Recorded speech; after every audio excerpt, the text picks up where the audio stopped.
Kingdom greetings, this is Pastor Sidra. Once again, आज हम फिर दुआ के बारे में बात करेंगे। खुदावंद का शुक्र हो आज के दिन के लिए। दुआ पहला तेसलोनियंस उसका 5 बाब उसकी 17 आयत में पौलुस रसूल कह रहे हैं कि बिला नागा दुआ करो, बिला नागा दुआ करो। देखते हैं कि पौलुस रसूल अपने चर्च को खत के ज़रिए इनकरेज कर रहे हैं कि बिला नागा दुआ करो। तुम बस औरों की तरह सोते ना रहो, बल्कि जागते और होशियार रहो और बदी के बदले बदी ना करो। उस सारे चैप्टर में यही बता रहे हैं, तो इनकरेज कर रहे हैं। फिर 17 आयत में कहते हैं कि बिला नागा दुआ करो। तो पौलुस रसूल अपने हर एक को बता रहे हैं कि बिला नागा दुआ करो। क्यों दुआ इतनी ज़्यादा ज़रूरी है कि हमें बिला नागा करनी चाहिए, कि हम एक दिन भी दुआ के बगैर ज़िंदा नहीं रह सकते। क्यों इतनी दुआ ज़रूरी है, कभी आपने सोचा है? दुआ इसलिए ज़रूरी है कि खुदावंद है जो खुदावंद आपकी और मेरी ज़िंदगी में कुछ नहीं कर सकते जब तक हम उन्हें पुकारें ना, जब तक हम उन्हें अपनी ज़िंदगी में दावत ना दें, अपनी ज़िंदगी में उन्हें पुकारें ना, अपनी मुसीबत के लिए उन्हें पुकारें ना, अपनी ज़रूरत के लिए उन्हें पुकारें ना, तब तक वो कुछ नहीं कर सकते। क्योंकि अगर हम देखें तो शुरू में जब आदम और ईवा को खुदावंद ने बनाया था, हवा को और आदम को जो खुदावंद ने बनाया था, तो उस वक्त दुआ की ज़रूरत नहीं थी, क्योंकि खुदावंद जो थे खुदावंद शाम के वक़्त ठंडे वक़्त वो आते थे और आदम और ईवा से मिलते थे और उससे फेलोशिप करते थे।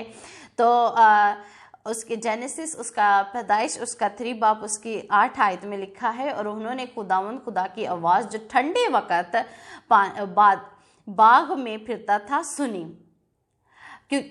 जब उन्होंने आदम और ईवा ने आवाज़ सुनी, आदम और हवा ने खुदावंद की आवाज़ सुनी, तो उन्हें पता था कि ये खुदावंद है, कि खुदावंद ही इस वक्त आता है और ये खुदावंद की आवाज़ है। क्योंकि वो अपने आप को छुपा रहे थे बाग में, क्योंकि उन्होंने खुदावंद का हुक्म तोड़ा था, उन्होंने गुनाह किया था। गुनाह से पहले दुआ की कोई ज़रूरत नहीं थी, क्योंकि उनकी जो ज़िंदगी थी वो खुदावंद में थी, उनकी ज़िंदगी में खुदावंद था। पर जब गुनाह ज़िंदगी में आया, तब वो खुदावंद से जुदा हो गए। वो खुदावंद से उनकी जो रिलेशनशिप उनका जो साथ था वो खुदावंद से टूट गया। इसलिए तो हम कहते हैं कि हर एक चीज़ के लिए हमें खुदावंद से दुआ करनी है, हमें खुदावंद को पुकारना चाहिए। क्योंकि जो ये जहान है, जो ये ज़मीन है, इसका जो बादशाह है वो शैतान है। क्यों मत्ती उसका 4 बाब उसकी 8 आयत में लिखा है, फिर इब्लीस उसे एक बहुत ऊंचे पहाड़ पर ले गया और दुनिया की सब सल्तनतें और उनकी शान और शौकत उसे दिखाई और कहा, अगर तुम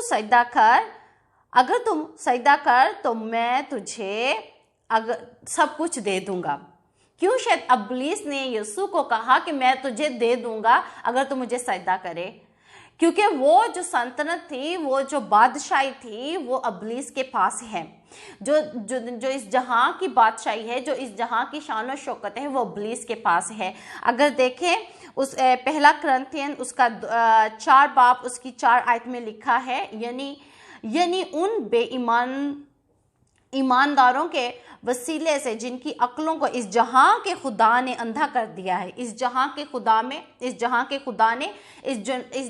खुदा की जो बात पौलुस रसूल कर रहे हैं, वो इब्लीस के बारे में बात कर रहे हैं कि जो इस जहां का जो खुदा है वो इब्लीस है और उसने बेईमानदारों के जहनों को अंधा कर दिया है। तो फिर हम इस जहां में इस जहां में रह रहे हैं, वो इब्लीस का जहां है, वो इब्लीस की किंगडम है। तो हमें इस किंगडम में रहते हुए अगर हम खुदा को पुकार रहे हैं, तो हमें दुआ करनी चाहिए, हमें दुआ करनी होगी और बिला नागा दुआ करनी होगी। हमें सुबह शाम दुआ करनी होगी, हमें उसे पुकारना होगा। अगर हम देखें खुदा के कलाम में जो जब कभी भी खुदावंद ने कहा है कि मैं मदद के लिए आऊँगा, मैं तुम्हारी मदद करूँगा, मैं तुम्हें मुश्किल से निकालूंगा, मैं तुम्हें हर एक ज़रूरत से हर एक तुम्हारी ज़रूरत पूरी करूँगा, उससे पहले उसने कहा है अगर तुम मुझे पुकारेगा। यिर्मयाह उसका 29 बाब उसकी 12 आयत में लिखा है, तब तुम मेरे नाम लोगे और मुझसे दुआ करोगे और मैं तुम्हारी सुनूंगा। देखें कि पहले खुदावंद ने कहा है कि तुम मुझसे मेरा नाम लोगे और तुम मुझसे दुआ करोगे, फिर ही मैं तुम्हारी मदद करूंगा। याकूब उसका 22 बाब उसकी 27 आयत में लिखा है, तू उनसे दुआ करेगा और वो तेरी सुनेगा। कि हम खुदावंद से दुआ करेंगे तो तब ही खुदावंद सुनेगा। अय्यूब उसका 5 बाब उसकी 13 आयत में लिखा है, अगर तुम में से कोई मुसीबत ज़्यादा हो तो दुआ करे और अगर खुश हो तो हमद के गीत गाए। अगर मैं मुसीबत में हूँ, अगर मैं खुदावंद की मौजूदगी चाहती हूँ, अगर मैं कुछ भी मुझे चाहिए खुदावंद से, तो मुझे खुदावंद को पहले पुकारना है। मैं पुकार कैसे सकती हूँ? दुआ के ज़रिए ही मैं खुदावंद को पुकार सकती हूँ। दुआ के ज़रिए ही मैं खुदावंद से फेलोशिप कर सकती हूँ। दुआ के ज़रिए ही मैं खुदावंद के हमद के गीत गा सकती हूँ, क्योंकि ये सब दुआ है। ज़बूर उसका 91 बाब उसकी 15 आयत में लिखा है, वो मुझे पुकारेगा और मैं उसे जवाब दूंगा, मैं मुसीबत में उसके साथ रहूँगा। देखें, जब कभी भी हम मुसीबत में हैं, अगर हम खुदावंद को ना पुकारें तो खुदावंद हमारी मदद नहीं करेगा, क्योंकि हम उसे पुकार नहीं रहे। क्योंकि ये जो जहान है, ये जो किंगडम है, ये जो अर्थ है, ये डेवल के जो अब्लीस है उसके अंडर में है। तो हमें खुदावंद को पुकारना है अपनी मदद के लिए, हमें खुदावंद को पुकारना है अपनी ज़िंदगियों के लिए। इसीलिए तो हम यीशु मसीह को कबूल करते हैं अपनी ज़िंदगियों में। तो जब हम दुआ नहीं करते तो हम एक खिलौना बन जाते हैं शैतान के लिए, हम एक अब्लीस के लिए खिलौना बन जाते हैं, ताकि जिस तरह वो चाहता है वो हमारे साथ खेल सकता है। अगर वो हमें कुछ भी करना चाहता है, वो जैसे खिलौने से जैसे बच्चे खेलते हैं वैसे खेलना शुरू कर जाता है। क्यों खेलना शुरू कर जाता है? क्योंकि जब हम दुआ नहीं करते हम एक खाली से हो जाते हैं, अंदर से हमारी जो रूह है वो खाली सी हो जाती है। इसीलिए तो हम कभी बुरे ख्वाब देखते हैं, इसलिए तो हम देखते हैं कि बुरे ख्वाब देखते हैं, क्योंकि जो हमारी रूह है वो उसके पास ताकत नहीं है, बदरूहों से लड़ने की। हमारे अंदर एक कोई ताकत नहीं है बदरूहों से लड़ने की, कुछ भी नहीं है। कोई खुदावंद की मौजूदगी नहीं है, कोई खुदावंद की आग नहीं है, खुदावंद की हजूरी नहीं है। इसीलिए तो हम शैतान के लिए खिलौना बन जाते हैं। अगर आप खिलौना नहीं बनना चाहते शैतान के लिए, अगर आप चाहते हैं कि शैतान आपसे ना खेले, अगर इब्लीस को आप नहीं चाहते कि आप एक ज़िंदगी का इख्तियार रखें, तो दुआ करें, खुदावंद को पुकारें।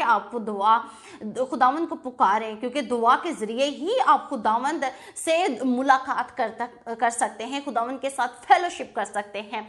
इसीलिए तो हम दुआ करते हैं ताकि खुदावंद की मौजूदगी आए। जब हम दुआ करना शुरू हो जाते हैं, हम खुदावंद की तरह बनना शुरू हो जाते हैं, हम खुदावंद की मौजूदगी को अपने अंदर महसूस करते हैं। तो आज मैं सिर्फ आपको यही नसीहत करती हूँ कि दुआ करें। जब कभी भी आप मुसीबत में, दुआ बिला नागा करें, सुबह शाम करें, क्योंकि ये जो जहान है ये इब्लीस का है और आपको इस इब्लीस के जहान में खुदावंद की मदद की ज़रूरी है। हम जो क्रिश्चियन हैं हमें दुआ करनी चाहिए। आज हम दुआ करेंगे जिनके पास जॉब नहीं है और जिन्हें बच्चे नहीं हैं, आज हम उनके लिए दुआ करेंगे। दुआ करें। आज हम दुआ करेंगे, हम खुदावंद से दुआ करेंगे और खुदावंद हमारी सुनेगा। यीशु के नाम से हम दुआ करेंगे। राहनते थे कैसे शाकाला हुनते थे। अगर आप बीमारी में हैं तो दुआ करें। अब मुझे सुन रहे हैं तो दुआ करें। कोई मुश्किल है, आप कोई वीज़ा चाहते हैं, आप कुछ भी चाहते हैं अपनी ज़िंदगी में, और खुदावंद से दुआ करें और खुदावंद आपकी सुनेगा। इसलिए तो उसने कहा पुकार तो मैं तुझे जवाब दूंगा। इस पहाड़ को कहे तो ये पहाड़ इधर से टल जाएगा, इस तरह से टल जाए। ईमान से दुआ करें आज। राखा से शाखा लाखनते थे ले ले ही पफला हन तथा रकुमा लाहनते थे रे है से शारे ले हनते थे। In the name of Jesus Christ, in the name of Jesus Christ, in the name of Jesus Christ, I am going to have my job, I am going to have my children, I am going to have my miracle in my life, I am going to heal in the name of Jesus Christ, in the name of Jesus Christ, in the name of Jesus Christ, in Jesus' mighty name. Amen. God bless you. Thank you so much.